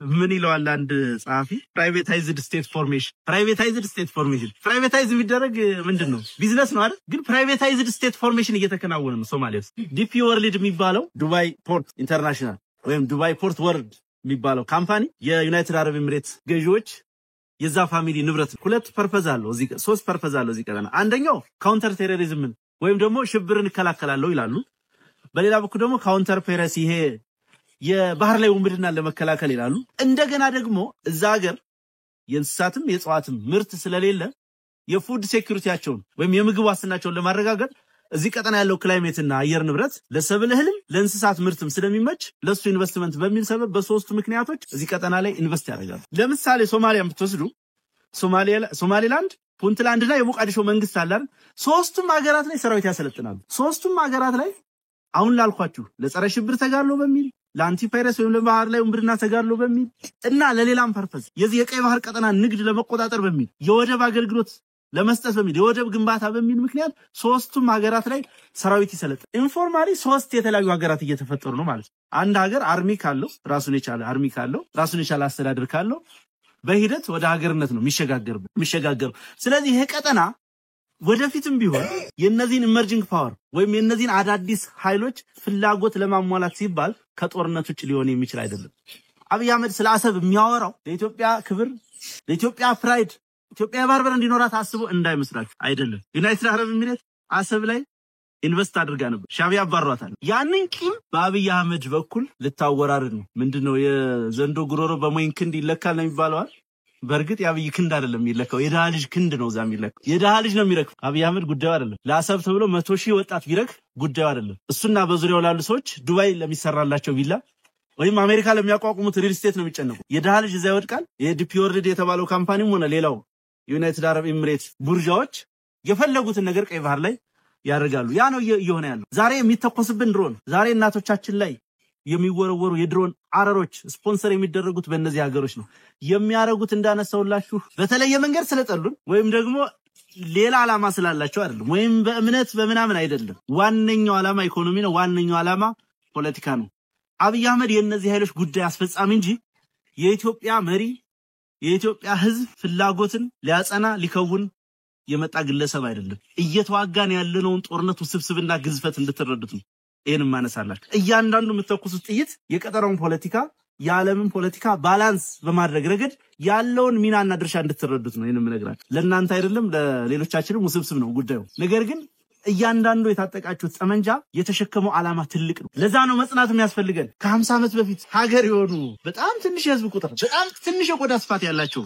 የመካከለኛው ምስራቅ የአረብ ሊግ ሀገራት አማራን የሚያክል ግዙፍ ህዝብ ለሺህ ዘመናት የራሱ ስልጣኔ የነበረው ህዝብ አደጋ ላይ ሲጥሉት ቆመን ማየት አንችልም የለብን ቀጠናው ላይ የተሻለ ኃይል እንግዲህ እንደሌሎቹ ልክ ዳጋሎ እንዳለው ነዳጅ ወርቅ ላይኖረን ይችላል የሆነው እንደሌሎቹ ምናከራየው ወርቅና ነዳጅ ባይኖረን የሰራዊታችን ዲሲፕሊን እንደ ወርቅ ኤክስፖርት የሚደረግ ሆናል እንዳልኳችሁ ነው ይሄ ቀጠና በእኛ ኃይል በእኛ ጉልበት መልሶ የሰላም ቀጠና ካልሆነ በስተቀር ለተከታታይ አመታት ከጦርነቱ ደት የሚወጣ አይደለም ስለዚህ ኃይል ያስፈልገናል ጉልበት ያስፈልገናል ኃይል ከጠመንጃው ከጥይቱ ብዛት ብቻ አይደለም የሚመነጨው ኃይል የሚመነጨው በዋነኛነት ከሰራዊታችን ዲሲፕሊን ነው ዲሲፕሊን ሲባል ከህዝብ ጋር ያለን ግንኙነት እርስ በርስ ያለን ግንኙነት ላለቆቻችን ያለን ታዛዥነት ብቻ አይደለም የሚሰጠንን ተልእኮ የመፈጸም አቅማችን ጽናታችን ረሃብን ጥምን የመቋቋም ክህሎታችንን ጭምር ይጨምራል ያ ትልቁ ሀብታችን የምንፈልገው ደረጃ እስክንደርስ ድረስ በዚህ ጉዳይ እንድትጸኑ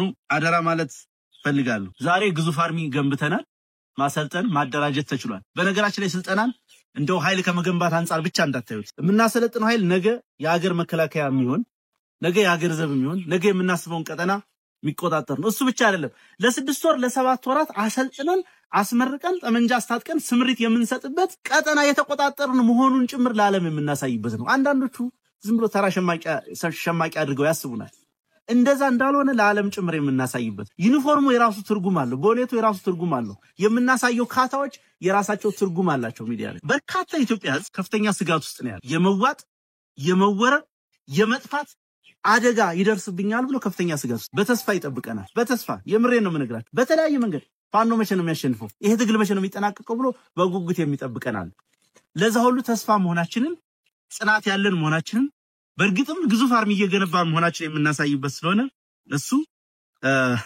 ተጠናክሮ መቀጠል አለበት በዚህ ረገድ እናንተ በተለይ አባ ኮስተር ብርጌድ ዛሬ የደረሰበት ደረጃ የደረሰው እናንተ መንገር ለቀባሪ ማርዳት ነው ብያስባለሁ። አሁን ጠላት ተፈረክርኳል። እንደገና መልሶ ሳይደራጅ የምንመታበት ጊዜ ላይ ነው ያለነው። ለዛ ዝግጅት ያስፈልገናል። ምንድነው ያለው በላይ ዘለቀ ኃይለ ሥላሴን ሲቀበል ባንዲራው የዘለቀ ልጅ ባንዳ አራጋቢ እድሜው ሳይደረጅ ነው ያለው አይደል? ባንዲራው የዘለቀ ልጅ ሰላቶ ገዳይ ጦሩ ሳይደረጅ እንደገና ሳይዘጋጅ እንደገና ሌላ መስመር ሳይዝ ምንታገልበት ጊዜ ላይ ነን ያለው። በሚገባ ነው የተፈረከረው። በሚገባ ሰሞኑን ኃይል እያቀያየረ ነው። እዚህ አካባቢ የነበሩ ኮሮችን ወደ ወሎ ወደዛ የነበሩትን ወደዚህ ባህር ዳር የነበረውን ወደ ሆነ ቦታ ሽፍት እያደረገ ነው። እመኑኝ የሚዘርፍ ሰራዊት ወገኑ ላይ የሚተኩስ ሰራዊት በተአምር ያሸንፍ። በዓለም ታሪክ አሸንፎ ማለት የእናቱን መቀነት የሚፈታ ወታደር ገበሬ የሚረሽን ጦር በምንም ተአምር አይደለም። እንዲህ አይነት ግዙፍ ሰራዊት ገንብተን ጥቂቱንን ማያሸንፍ። አሁን የቀረው የኛ ይበስ ስራ በፍጥነት ማሸነፍ። ልክ ማዕበል ላይ እንዳለን ጀልባችን ማዕበል ላይ እንዳላስብ ወደ ኋላ ሳንል ወደ ጎንም ሳንቆምም በፍጥነት ምንቀስፍበት ዘመን ላይ ነው የምንገኘው። ይሄ ፍጥነቱ በጣም ብዙ አድቫንቴጆች አሉ። እንዳነሳሁት በአንድ በኩል ጠላት ሳይደረጅ ምንደርስበት ጊዜ ነው። በሌላ በኩል የምንከፍለው መስዋዕትነት በጣም በብዙ ምናሳጥርበት ወደፊት ልንከፍላቸው የምንችላቸውን መስዋዕትነቶች ጭምር የሚያስቀር ቀላል አይደለም። ህዝባችን እየከፈለ ያለው ዋጋ ትግል ስለሆነ ትግሉም ቅዱስ ትግል ስለሆነ ዓላማውም ትልቅና ግዙፍ ስለሆነ እየተቋቋምነው ነው እንጂ በመተንቀሳቀሱበት ሁሉ ታያላችሁ። እናቶቻችን ማቅ ለብሰው ነው ልጆቻቸውን ቀብረዋል፣ ባሎቻቸውን ቀብረዋል።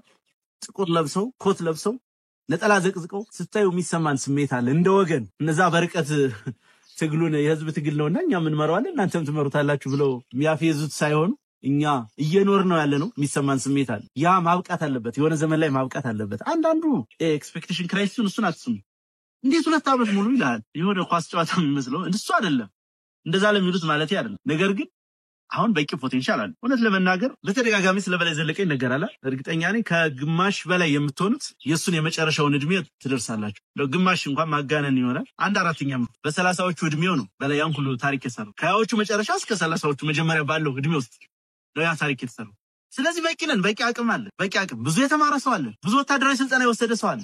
ቅንጅቱ ካለ፣ መደማመጡ ካለ፣ ቅንነቱ ካለ ማድረግ እንችላለን። እንደምንችልም በተግባር አየን። ቀላል አይደለም። 2-3 ክፍለ ጦር በዛ ደረጃ በታትነ ትናንትና የአማራ ፋኖ ብሔራዊ ኃይል ማዕከላዊ ኮማንድ ለቀይ መስቀል ደብዳቤ ጽፈናል። 502 ምርኮኛ አለ እጃችን ላይ ምኒልክ ላይ ማለት ነው። ከዛ ውስጥ 148ቱ ቀላልና ከባድ ቁስለኞች ናቸው። በ2-3 ቀን ውጊያ ይሄ በ3 ኮሮች ብቻ የተገኘ ነው።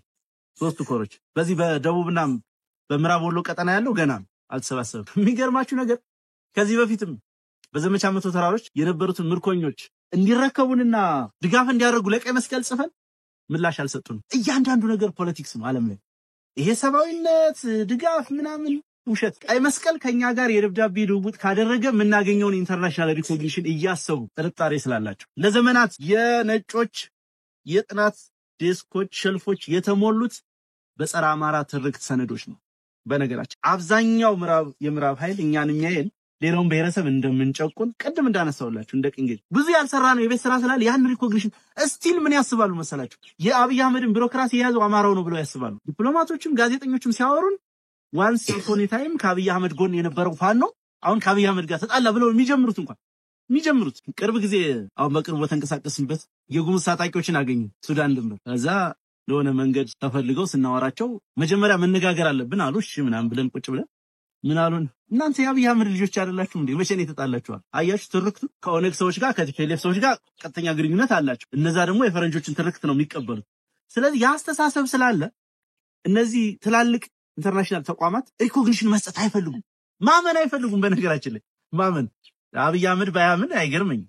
በጣም ስለሚፈራ እንደው ከሆነም ያው የለመድኩት ይሻላል ብሎ ነው መሰለኝ። የሰሞኑን ድል እንኳን ሰምታችኋል አይደል? የብልጽግና ሚዲያ ሰዎች የቲዲኤፍ ነው የህዋት ነው እያሉ በጣም የሚያስቅ። ዋናው መሸነፋቸው ማመናቸው ነው። አሸናፊውን የፈለገው መምረጥ ይችላሉ እያልን ነበርና ልክ እንደዛ ነጮቹም ጋር ያ ችግር አለ። ያልቀረፍነው ያልተሻገርነው ብዙ ነገር አለ። በጣም ብዙ ስራ የተሰራ ለአመታት ለዘመናት ሪሰርች የተደረገ ይሄን ቀጠና የሚያውቁ ሪሰርቸሮች ምሁራን አማራውን የሚያዩበት መነጽር ፍጹም የተንሸዋረረ ነው። ፍጹም የህሉና ትግል እያደረግን ነው የሚለውን ማመን አይፈልጉም። አሁን ነው በብዙ ጥረት በብዙ ስራ ብዙ በር አንኳኩተን ትንሽ ነገሮች እየተገለጡ የመጡት እሱም በጉልበታችን በጠመንጃ ኃይላችን። ስለዚህ የአይነት ነገር ስላለ ብዙ የቤት ስራ አለብን። ማሸነፍ እና መቀልበስ እንደምንችል ግን በተጨባጭ ታይቷል። እንዳነሳሁት የአማራን ፖለቲካ እና አደረጃጀት ከሁለተኛነት ከጁኒየርነት ከግዞተኝነት በሞግዚት ከመተዳደር አውጥተን በራሱ እንዲቆም ማድረግ ችለናል። ከፋም ለማ መጪው ዘመን ምንም ሆነ ምን በራሱ የሚቆም በራሱ የሚያስብ በራሱ ፖለቲካ የሚሰራ ትውልድ ፈጥረናል። አንዳንዶቹ እንዴ ማንኛውም ኃይል ጋር እንተባበራለን ትላላችሁ እንደ ትናንት ነው ምናምን ይላሉ። እኛ እንደ ኢህዴን እኮ ምርኮኛ ሆነን የተመሰረትን አይደለም። በዚህ ጀግና አርሶ አደር ፊት በዚህ ጀግና ወጣት መሃል አስታጥቀን አደራጅተን አንቅተን በራሳችን የፖለቲካ ፍልስፍና የበቀልም አዲስ ትውልድ አዲስ አስተሳሰብ አዲስ ተስፋ ስንል እነኚህን ሁሉ ከፖለቲካ ሪዮት ዓለም ተለጣፊነት ዶሜስቲኬት ከተደረገ ኢትዮጵያን አማራን ከማይመጥን የሶሻሊዝም ካፒታሊዝም አይነት ፍልስፍና የተላቀቀ የራሱ ፍልስፍና ያለው የአማራን ትናንት ግሎሪ ፓስት የሚያስታውስ የሚያስብ የሚመረምር ዛሬ አማራ ያለውን ተስፋ የሚያስብ እና በራሱ አቅም በራስ በቅነት የሚንቀሳቀስ ትውልድ ፈጥረናል ማለት። በዛ መንገድ የተፈጠረ ትውልድ በምንም ተአምር የሌላው ተለጣፊ ሊሆን አይችልም። በሌላ ሂሳብ ሊታይ አይችልም። ማንም ለጽድቅ ብሎ አይደለም እኛ ጋር ሊሰራ የሚችለው ማንም አካል ኢንክሉዲንግ ሀገር ውስጥ ያለው ውጭም ያለው ማንም ከኛ ጋር ሊሰራ የሚችለው በእኛ ፖለቲካ በእኛ ሐሳብ በእኛ ጉልበት ህልውናውን አስከብራለሁ ብሎ ስለሚያስብ ብቻ ነው። እኛ ስልጣን ላይ እንድንወጣ ፈልጎ አይደለም። ማንም ሊያግዘን የሚፈልግም የሚችልም አካል ለራሱ ፐርፐዝ ለራሱ ጥቅም ይሄንን የሚስት አመራር የለም። ይሄን በደንብ የሚረዳ ሊደርሺፕ ነው ያለው። ምንም አይነት ስጋት እንዳይገባችሁ በዚህ ረገድ የጸረ አብይ አህመድ አገዛዙ ፊታውራሪ ሆነን መውጣት የምንችልበት አቅም አለን። አማራ ቀላል ህዝብ ነው። በርካታ ትናንሽ ሀገሮች ተደምረው እኮ የአማራን ህዝብ የሚያክል ቁጥር እኮ የላቸውም። የህዝብ ቁጥር ትልቅ ጉልበት ነው በዚህ ዘመን አይደል? ኢኮኖሚካሊ በሌላው በብዙ መመዘኛዎች ብትወስዱት ገና ያልተነካ ምን ያክል ፐርሰንቱ እንደተጠቀምንበት የአማራን ህዝብ አለ ግዙፍ የሆነ አቅም ነው ያለን። ይሄንን አቅም የያዘ ኃይል እና አካል የሆነ አካል ተለጣፊ ይሆናል ብሎ መስጋት አያስፈልግም። ይልቁንም በመተማመን በመደማመጥ ሰው ህይወቱን ከመስጠት በላይ በምንም ሊታመን አይችልም። አሁን ያለው ፋኖ ሊደርሺፕ በርካታ መንገዶችን አልፎ ነው እዚህ የደረሰው አይደል? በርካታ የሞት ወጥመዶችን የተሻገረ ነው። ይሄን ያረጋን ሊደርሺፕ ማመን ያስፈልጋል። መሪህን ማታመን ከሆነ ሊደርሺፑን ማታመን ከሆነ ትግሉን ማሸነፍ አትችልም። ድርጅት መፍጠር አትችልም። ስለዚህ ህዝቡን የሚመጥን አስተሳሰብ እና ልዕልና ያለው ሊደርሺፕ ነው ያለው። ችግሮች የሉም ማለት አይደለም። በኋላ መጣበታለሁ። እዚህ አንድ ድርጅት ካለ መፈጠሩ ጋር ተያይዞ የሚነሱ ችግሮች ይኖራሉ። እሱ እንደተጠበቀ ሆኖ ግን በሎያሊቲ ጉዳይ ምንም አይነት ጥያቄ ሊኖራቸው አይገባም። በዚህ ረገድ የትኛውም ኃይል ጋር ብንሰራ ምንም ጥርጣሬ እንዳይኖር ለማለት ኮዛችንን አሳልፈን የምንሰጥ የህልውና ጥያቄያችን የተነሳንበትን ዓላማ ኮምፕሮማይዝ የምናደርግ አይደለም። ታሪክ ከዚህ ትግል የምናተርፈው ታሪክ ነው ሲባል ነበር ቅድም። ታሪክ ብቻ አይደለም ትውልድም ጭምር ነው የምናተርፈው። እኛ መስዋዕትነት ልንከፍል እንችላለን። መጪውን ትውልድ ግን እናድነዋለን። አንገቱን ቀና አድርጎ እንዲሄድ የአባቶች ሀገር ብሎ እንዲኮራ እናደርገዋለን። ያን ዓላማ የተሸከምን ስለሆነ በዛ በኩል ምንም ጥርጣሬ ሊኖር አይገባም። ፋኖ አንድ ወጥ ድርጅት እንዲኖረው በድርጅት እንዲመራ መዋቅር እንዲኖረው ሊቀመንበር ዘመቻ አዛዥ ምናምን የሚባሉት እና ስራ አስፈጻሚ የሚባለው አወቃቀር እንዲኖረው የመጀመሪያውን ፈርቀዳጅ ስራ የሰራ ነው የአማራ ህዝብ ኃይልን ስንመሰረት ከማንም በፊት። ከዛ በአቻነትና በተመሳሳይ ወቅት የሚነሳው የምስራቅ አማራ ፋኖ አደረጃጀት ማንም ግን በአደረጃጀት ቅርጽ እና የፖለቲካ ዓላማን የተሸከመ ኃይል በመገንባት በፋኖ የትግል ታሪክ ውስጥ ከኛ የሚወዳደር የለም። ይሄ ሲባል ቀደም ሲል በፋኖነት ሰርቫይቭ አድርገው የቆዩትን ነሻለቃ መሳፍንት ጨምሮ ዲናይ ለማድረግ አይደል። ፕራውድ የምናደርግባቸው እርሾውን ያተረፉ በብዙ መከራ ውስጥ ብቻቸውን የኖሩ ታላላቆቻችን አሉ። በጣም ብዙ አርበኞች አሉ። ነገር ግን ይሄን ቅርጽ እንዲይዝ የፖለቲካ ዓላማ እንዲሸከም ፖለቲካ መር የትጥቅ ትግል እንደሚያስፈልገን አምነን የጀመር ከጥቂት ዓመታት በፊት ነው። ከዛን ጊዜ ጀምሮ ፋኖ አንድ ወጥ መዋቅር እንዲኖረው በርካታ ስራዎች ተሰርተዋል። እንግዲህ ብዙ አንዳንዱ ጊዜው ባለመፍቀዱ፣ አንዳንዱ ደግሞ በራሱ የትግሉ ባህሪ እንግዲህ ምርጫ ቦርድ የሆነ ፔቲሽን ሰብስበ ተመዝግበ የምታመጣው አይደለም። እንደ ፖለቲካ ፓርቲ ስራ ይጠይቃል፣ ኃይል ይጠይቃል፣ ጉልበት ይጠይቃል፣ ህዝብ ማሳመን ይጠይቃል። ሪስክ አለው። ህይወት ነው የምከፍልበት። ብዙም ህይወት ተከፍሎበታል። ያንን ሁሉ ታልፎ ነው እዚህ ደረጃ የተደረሰው። ላለፉት 2 ዓመታትም ያለመታከት በየቀኑ በመላችሁ ሁኔታ አንድ ድርጅት ለመውለድ ጥረት አድርገናል። በቂ ርብርብ አድርገናል። ብዙ ቻሌንጆችንም አልፈናል። አንዳንዱ ጠላታችን ስራዬ ብሎ 100 ሚሊዮኖች በእጅቶ ያበላሽብናል። ስራዬ ተብሎ ለምሳሌ አሉባልታ ዘመቻ የሚያሰራጩት የሚዲያ ስራ የሚሰሩብን ሰዎች ዝም ብለው እንዲህ ስለሚጠሉ ወይ አስረስ የተባለ ሰው ወይ ጥላውን የተባለ ሰው ምስጋና የተባለ ሰው የአይናችን ከለር ስላላማራቸው እንዳይመስላችሁ ፐርሰናሊ ስለሚጠሉን አይደለም። ተልኮ ነው። ልክኛ በየቀኑ የአብይ አህመድን ፖለቲካ አፈር እንደምናበላው እነሱም ደግሞ በጠላትነት ተሰልፈው የላካቸውን አካል ለማስደሰት የሚሰሩ ስራ ነው። በዛ ምክንያት ብዙዎቹን የትግሉን ሂደት ያልተገነዘቡ አንዳንዶቹ ዘግይተው የመጡ አንዳንዶቹ በተፈጥሯቸው በትግሉ ባህሪ ምክንያት ከጠላት ከብልጽግና ሰላለፍ ለመውጣት ጊዜ የፈጀባቸው አንዳንዶች ደግሞ ያቀም ችግር የገጠማቸው ኤክስፖዠር ኤክስፔሪያንስ ችግር የገጠማቸው መሪዎች ስለነበሩ ይሄም ምክንያት ሆነና አንድ ወጥ አስተሳሰብ በተመሳሳይ ሰዓት ባለመምጣቱ ድርጅት ሳይፈጠር ቆይቷል። ብዙ ሂደቶች አልፈናል። ብዙ አውሎ የሚያሳድሩ ነገሮች አሉ ብናነሳው አንዳንዱ የኛ ይዋህነት የሚመጣውን እንግዳ ሁሉ በመልካምነት በወንድምነት በፍቅር በመቀበል ይህ ህዝብ ረፍት እንዲያገኝ ማህበራዊ ረፍት እንዲያገኝ ሰላም እንዲያገኝ ይህ ጦርነት በአማራ ህዝብ አሸናፊነት ተጠናቆ አማራውም ሌላውም በሰላም የሚኖርበትን ኢትዮጵያ ይመጣል በሚል ተስፋና ምኞት ብዙዎችን በፍቅር ስናስተናግድ እየተካድን እኛ በራን ኳኩተን የሰበሰብነውን ወጣት ፋኖ እኛ መከራችን አይተን የገዛነውን የነፍስ ወከፍ ላይ የቡድን መሳሪያ ያስታጠቅነውን ኃይል በሐብል በብርሃብል በጣም በተራቁሳቁስ ባሉባልታ ከሌ ቢባል የፋኖ አመራር የምናምን ቢባል ሚኒስትር ዘመድ ነው በሚል አሳፋሪ ወሬ ወደዚህና ወደዚህ ያላጉ አዘግይተውብን ይሄ መታወቅ አለበት። ቀላል የማይባልም ደግሞ ራስን ወይ አንዳንዱ ይገርመኛል ምንም ማለት አለው። ቅድም እንዳነሳውላችሁ ለመሪነት መወዳደርም መመኘትም አስፓየር ማድረግም ነውር አይደለም። ነገር ግን ይሄ ትግል ለመሪነት የምትፎካከርበት አይደለም። ትግሉ ካላሸነፈ ማናችንም የለንም። ትግሉ ካሸነፈ ግን አየለም ይምራው ከበደም ይምራው ማንንም ይምራው የተሻለ ነገር ይኖርናል። እንደ ግለሰብ ባይኖርን እንኳን እንደ ህዝብ የተሻለ ነገር ይኖርናል። ይህን ያለማሰብ ያስተሳሰብ ስንኩልነት ራስ ጠልነት ነበር። ምቀኝነት ብለህ ልጠራው የምትችለው ምን? ከኛ አካባቢ ካልሆነማ መሪ ትክክል አይደለም በቃ ከሌ ከሚመራ ይቆይ በቃ ድርጅት መስራት ይቆይ በህይወት የሚቀልዳለ በዚህ ልክ ነገሩን አቅልሎ ማለት በየቀኑ ህይወት እየተገበረበት ያለን ትግል በዚህ ልክ ዝቅ አድርጎ የሚያስብ ያንን ሁሉ አስተሳሰብ አንዳንዱ ደግሞ ቅድም እንዳነሳውላችሁ ወይ የሆነ ሃይማኖት ቲም ይይዝና ቅዱስ ሲኖዶሱ ፌዴሬሽን ምክር ቤት እስኪመስል ድረስ የብሔረሰብ የምናምን ውክልና እንትን ውስጥ ሲገባ ትናንት ቤተክርስቲያኗን ሊከፍሉ የነበሩ ሊሰነጥቁ የነበሩ ሰዎች የሆነ ቦታ ሲሰጣቸው እነሱን ያልታገለ በየቦታው የኦርቶዶክስ ምዕመናን መከራቸውን ሲያዩ ያልታገለ አካል የፋኖን ትግል እኔ ነኝ የምመራው ይላል። ምንም ችግር የለም። መሬት ላይ ያለ ሰው ቢመራው ማናችንም ችግር የለብንም። የሆነ ቦታ ቁጭ ብለህ ግን አትችልም። እንዴት ነው አንተ ከረባት አድርገህ የሆነ ፍራሽ ላይ ተኝተህ እኔ ሞራሉን ራሱ ከየት እንደሚያገኙት እኔ ይገርመኛል ሁሉ። እኛ እኮ በዚህ ልክ በየቀጠና ያለው ፋኖ ሰራዊትና አመራር በጣም እያከበረን በጣም እየወደደን ስምሪት ለመስጠት እንሳቀቃለን። እዚህ ማለት እኔ አሁን እዚህ ከዚህ ጎንደር ደውዬ የሆነ ነገር ይደረግ ለማለት መቼ ያደራጃቸው ልጆች ናቸው ይታዘቡኛል እላለሁ። እነሱ ግን አሜሪካ ተቀምጠው ካናዳ ተቀምጠው አያፍሩም። የሚገርማቸው እኔ እንደምን እንደሚያስቡ ሁሉ ግራ ይገባኛል። እነዚህም የፈጠሩብን ችግር አለ። ብዙ አይነት አስተሳሰብ ያላቸው አንዳንዱ በግንቦት ሰባት በኢህአፓ በምናምን ዘመኑን ጨርሶ አሁን ሳያስበው የሆነ ትውልድ ተነስቶ ጠመንጃ ይዞ አማራን እንደዚህ አድርጎት አገኘው። ሳያስበው ከእንቅልፉ ሲነቃ ይሄማ በቃ ህዝቡ ነው እኔ ነኝ የምመራው በቃ ዘመንም ምንም አይመለከተውም ከበደም ምንም አይመለከተውም እኔ ነኝ ይረሳው ኢግኖር ዲናይ ነው የሚያደርጉት። በንግግራቸው እንኳን በግል በሚኖረን ኮንቨርሴሽን እንኳን እውቅና አይሰጡም። የሚገርማችሁ እናንተ ይሄን ታግላችሁ ይሄን መከራይታችሁ እንደዚህ መጣች ፈጽሞ አይፈልጉም። እንደዛ ባለቤት መሆን አይፈልጉም። የነዚህ ሰዎችን እጅ የሚቋቋም ትክሻ ጠፍቶ ነው የዘገየው። አንድነቱ ያልመጣው አልፈልግ ተብሎ አይደለም። በጣም ብዙ ተወረዳል። አሁን ጥሩ ደረጃ ላይ ደርስ። የአማራ ፋኖ ብሔራዊ ኃይል ማዕከላዊ ኮማንድ የሚባለው ጊዜያዊ ነው። በቅርቡ የአመራር ምደባ ያደርጋል። ለመንበር ይኖራል፣ ምክትል ነው። ጊዜያዊ አደረጃጀት በውስጡ የምኒልክ ዕዝ፣ ቴዎድሮስ ዕዝ፣ በላይ ዘለቀ ዕዝ እና አሳምነው ዕዝ ተብሎ ነው የተዋቀረው። እነዚህ ዕዞች በአራቱ ክፍለ ሀገር ያሉት ናቸው። በተጨማሪ ቪዛ ሞዛል። ስለዚህ 5 ዕዞች ያለው ግዙፍ የሆነ ሰራዊት። እኔ ሰሞኑን በጣም ነው የምትገረሙት። ጎንደርም ጎጃም ውስጥም ያለው ሰራዊት በወሎ ድል ምክንያት እየተፈጠረበት መነቃቃት ሰው እንዴት ለኦፕሬሽን ለግዳጅ ለመሄድ እንደዛ ሽሚያ ውስጥ ይገባል?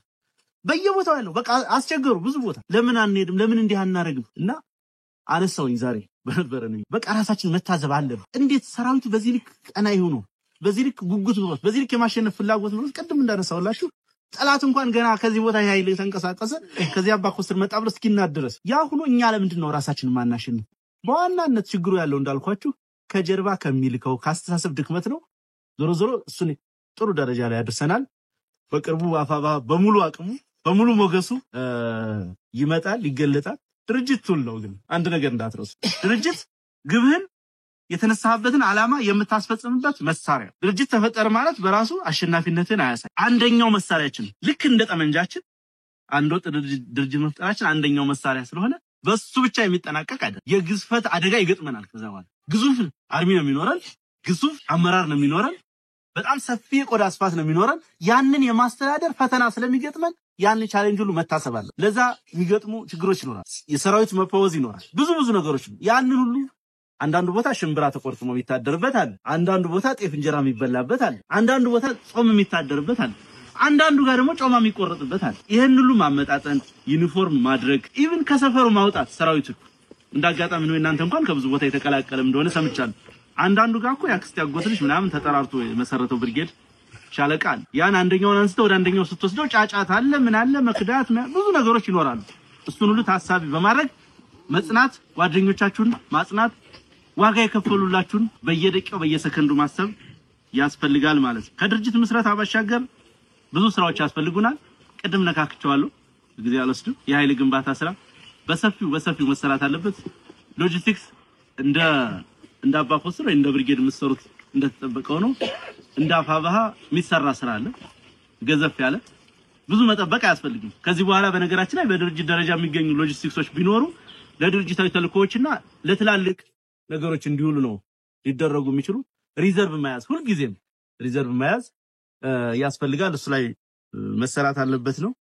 ድሉን ካገኘው ሁኔታዎች ከፈቀዱ ድጋሚ እንገናኛለን። ብዙም ባልተዘጋጀንበት ነው እናንተን በዚህ ያደከምናችሁ። በጣም ደስ ብሎኛል። አመሰግናለሁ።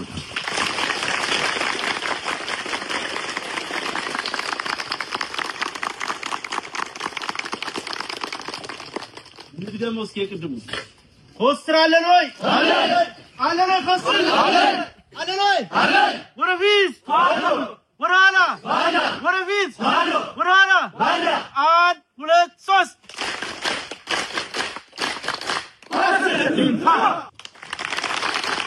ስታደምጡ ለቆያችሁ የህብር ሬዲዮ ቤተሰቦችና አድማጮች ምስጋናችን ይድረሳችሁ። የህብር ሬዲዮ ኦፊሻል ዩቲዩብ ቻናላችንን ሰብስክራይብ ያላደረጋችሁ ሰብስክራይብ በማድረግ በተጨማሪም የደውል ምልክቱን በመጫን የህብር ሬዲዮ ቤተሰብ እንድትቀላቀሉ በአክብሮት እንጋብዛለን። እንደ ወትሮ ሁሉ የህብር ሬዲዮ ቤተሰቦች ፕሮግራሞቻችንን ላይክ በማድረግ ሼር በማድረግ አስተያየቶቻችሁን በመስጠት አብሮነታችሁን ትገልጹ በአክብሮት እንጠይቃለን። በድጋሚ እናመሰግናለን። ጤና ይስጥልን። ቸር እንቆይ።